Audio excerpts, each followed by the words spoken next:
Hey, this is Anney. And Samantha. And welcome to Stuff I Never Told You, a production of iHeartRadio.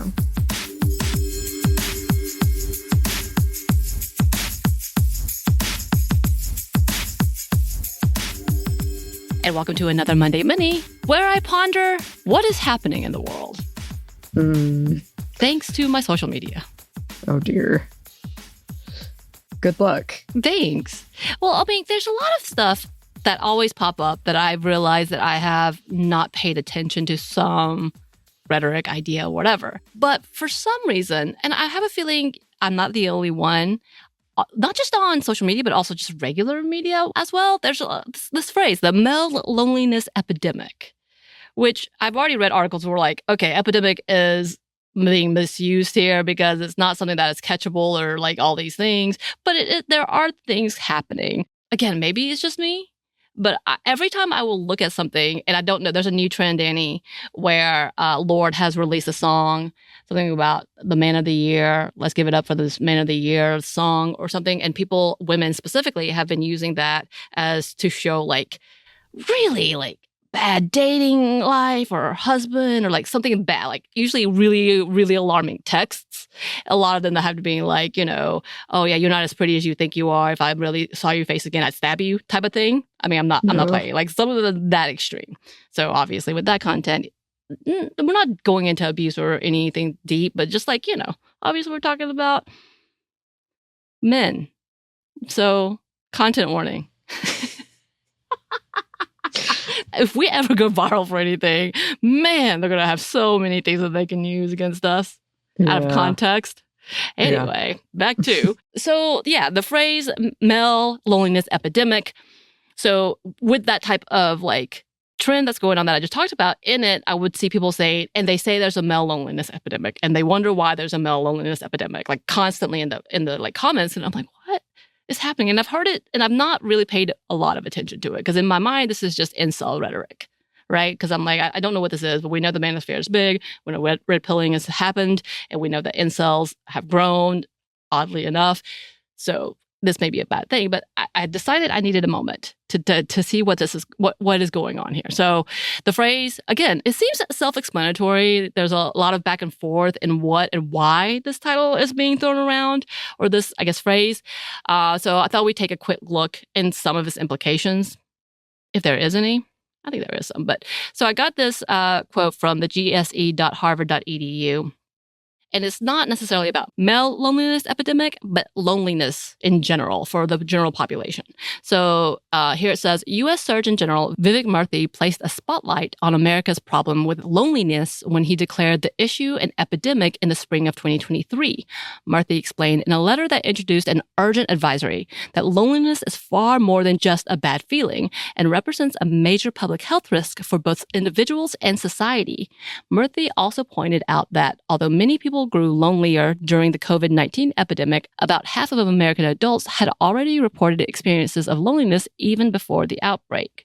So I can only imagine like how much worse it got if people were already really lonely.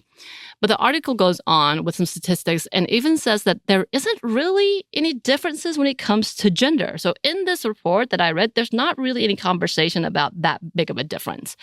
But before we do go into all of that, it is noted that people were really concerned with the levels of loneliness and how it can be detrimental to humans. Again, back to that Harvard article, they write, the MCC researchers found a strong correlation between loneliness and mental health concerns. In the report, 81% of adults who are lonely also said they suffered with anxiety or depression compared to the 29% of those who are less lonely. They also noted a complex interaction between troubled feelings where loneliness, anxiety, and depression all fed into each other. So that seems like, I feel like it seems like an obvious statement, but maybe it should be something that we are actually addressing. Like there are some of these like, yeah, of course, cause and causality, but then at the same time, like, but why aren't we doing something about this? If we know this could equal this, that could equal that, should we not be addressing that? So with reports of people saying they feel disconnected from the world or feel like they have to hide from their true selves or hide their true selves in general, there's a lot that can be talked about here. Yes, and we're going to put this topic down on a list. Moving on. But with that includes this new level of people being seen as cringe or being too cringe. maybe people really can't feel like they can be their true selves or show what they love, what they don't love, all those things. And so therefore they have to hide themselves. It's okay to be cringe. I feel like the millennials have been telling people that. We just want to be us. Okay, let me love my things. But anyway, moving on. So where is the whole male part of this conversation? One big point of concern is the lack of friendships among men, which I could understand. So from a CNN article written by Shannon Carpenter in 2023, she writes, in the United States, many men have become disconnected from the societal institutions that have anchored dads to each other in our community. Historically, men have made long-term bonds through religious institutions and friendships at work. Our sense of worth derived from what we could provide our families. And she continues, what's more, men in today's society may view deep relationship as not masculine. Thus, they're further isolating themselves. Only 48% of men reported feeling satisfied with friendships, and according to a May 2021 survey by the Survey Center on American Life, as previously reported by CNN. And 1 in 5 men said that they had gotten emotional support from a friend in the past week, compared with 4 in 10 women, which I don't understand why that can be 2 out of 5, because that's kind of the ratio. But okay, sure, I guess. Mm-hmm. Anyway, I feel like this is the given. When we talk about toxic masculinity and how feminism is about breaking away from toxic masculinity and allowing for the full human emotional spectrum to be a part of the actual experience of life for everyone. But it seems, it's something that seems to be weaponized today, the phrase in itself, the male loneliness epidemic, whether it's blaming someone or whether people are saying that's not a thing. Right. Both of these things seems to be common. And we want to add here, again, that many of the studies do admit to the fact that men are more likely to underreport their loneliness. So they're going to pretend like, no, that's not a problem. We've seen that in everything. Am I right? I don't need mental health. I don't have mental health issues. I don't have these things. It's not manly. As it would be seen as not masculine to admit to being lonely. But again, for the most part, most of the studies do not show a big difference in gender when it comes to loneliness, especially during and after the pandemic. So there's nothing to be said. I think there's like a 1% difference where 15% of men said that they're not lonely and 16% of women said they weren't either. So that it's just like 1% away. So I don't quite grasp this. Again, the underreporting is kind of a part of this level as well. But like women also mask and hide just as much because they have to pretend like they're okay. We know this about like housewives. Like that was a kind of commonality. Like I don't need anyone. I have my husband and my kids. Right. Type of. And if you do need more than that, then you're not doing it right. You're not being a good wife. You're not being a good mother. And it could be said similar to men as well. So I don't know if women would be accounted for in being just as likely to mask in this conversation. I don't see much of that. But again, so the bigger differences, though, came in with age, race, and economic factors. Again, from that Harvard article, the loneliest age group was around 30 to 44, and with like 29% saying they're frequently to always lonely. So our age group. How you doing, Anney? You okay? Are we okay? Okay, making sure. And then it says adults with more than one racial identity has a higher level of loneliness, around 42%. Which I get this. I get this as an adoptee. Like there's so much level of like feeling really isolated in the issues and things that are happening, being told I'm not good enough for this area of a group of people or identity or that. So that makes sense to me. And then they say this, quote, there were notable differences between income, but not education levels. Americans earning less than $30,000 a year were the loneliest. 29% in the category reported feeling lonely, while 19% of Americans earning between $50,000 to $100,000 and 18% of those making more than $100,000 a year said that they were lonely. And I feel like this is one of those areas of like, yeah, because we don't have time. If you're not making any money, you don't have time to socialize. Right. That's not a thing. And you're probably in a job that makes you miserable.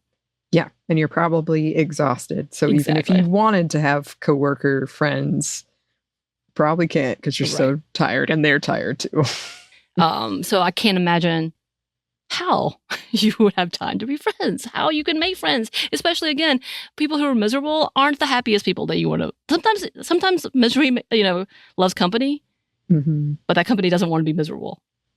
Especially when you're working though. Right. Because as jobs like this, I feel like you don't really have the opportunity necessarily to get to know each other or talk necessarily, but I don't know. I get it. That makes so much sense. Right. I think so too. Like when you hear the numbers and you hear the statistics, you're like, yeah, that makes a lot of sense.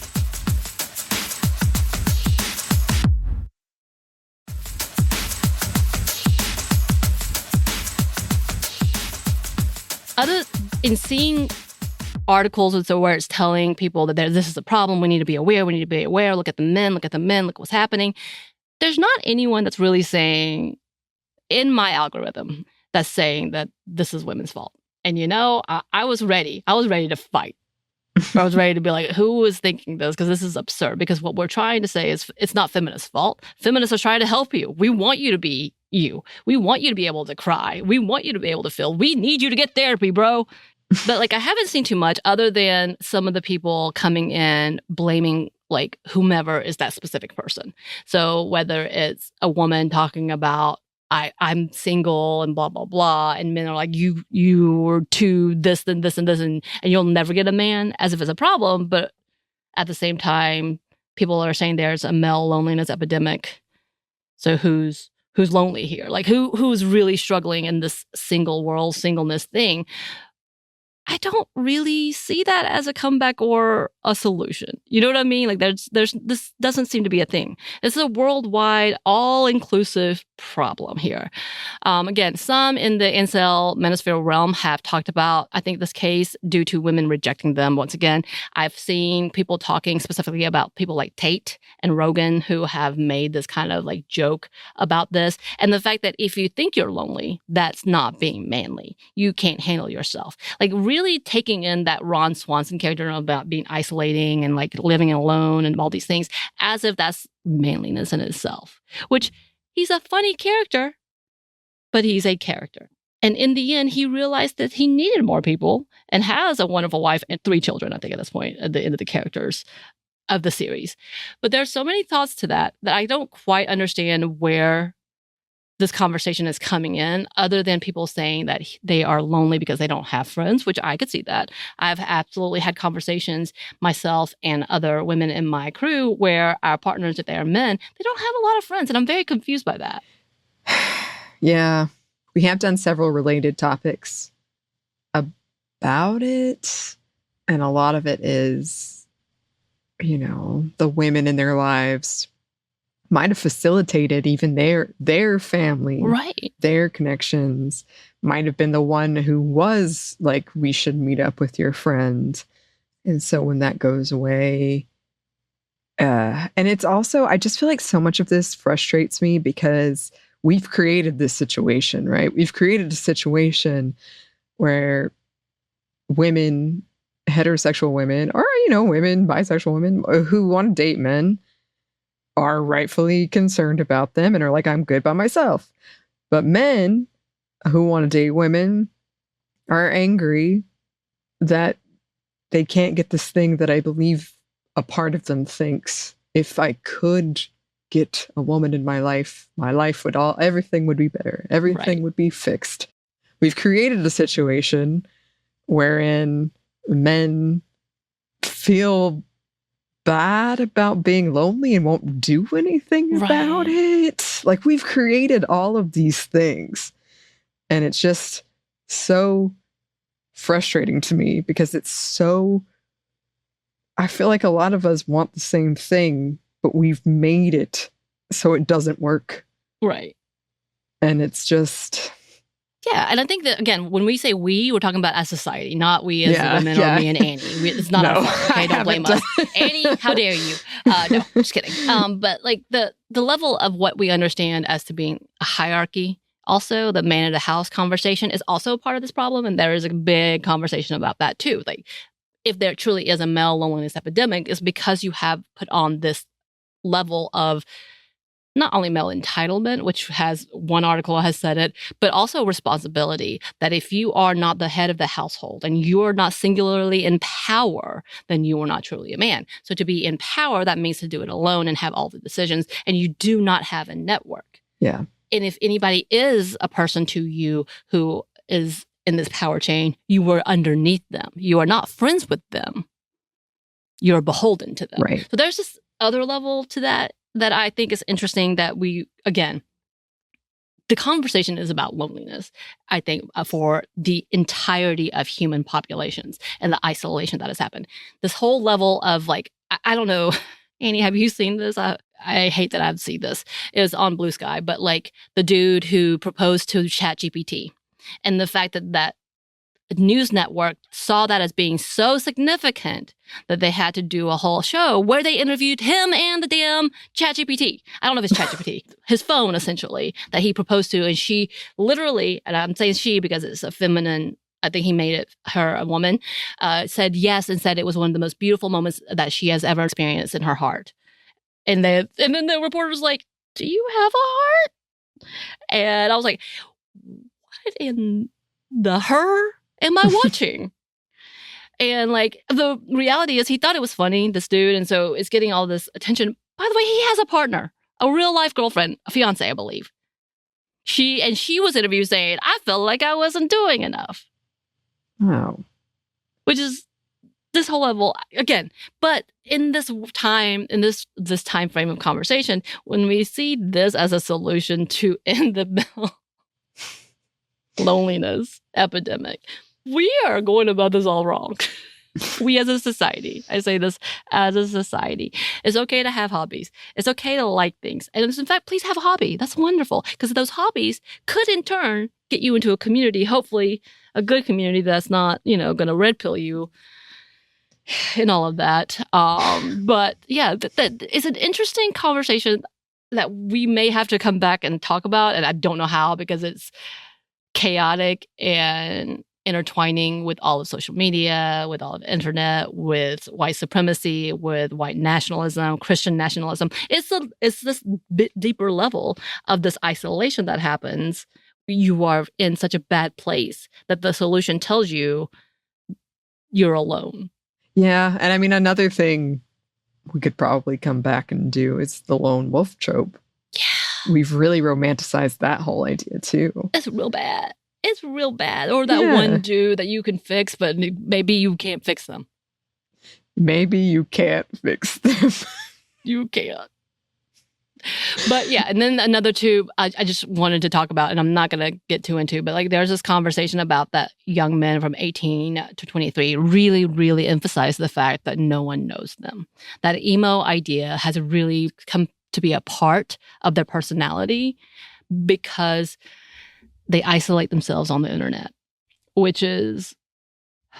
Anyway, okay, y'all. So obviously this very confusing, windy route that I went was not where I thought I would end up. I really thought I was going to come at like specific creators and be like, "You're full of shit, you're doing this things." And instead of just being like, "No, but why are we making this all about men when it's an actual all about everyone?" And it's really concerning. And this is a part of the conversation that, especially as as we become more and more divided in politics and more divided in morality, so many things, and who knows, maybe the end of the world is happening really, really soon, so we won't have to think about all that.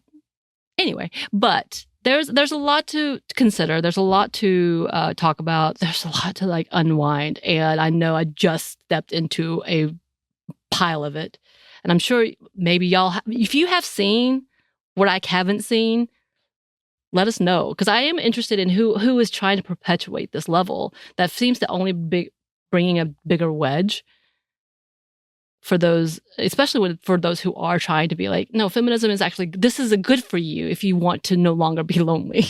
Right. Yeah. Definitely a lot of other routes for us to go down. But listeners, if you have any information for us or any suggestions, please let us know. You can email us at hello@stuffInevertoldyou.com. You can find us on Blue Sky at Mom Stuff Podcast or on Instagram and TikTok at Stuff I Never Told You. We're also on YouTube, and we have a book you can get wherever you get your books. Thanks as always to our super producer Christina, our executive producer Maya, and our contributor Joey. Thank you. And thanks to you for listening. Stuff I Never Told You is a production by iHeartRadio. For more podcasts from iHeartRadio, you can check out the iHeartRadio app, Apple Podcasts, wherever you listen to your favorite shows.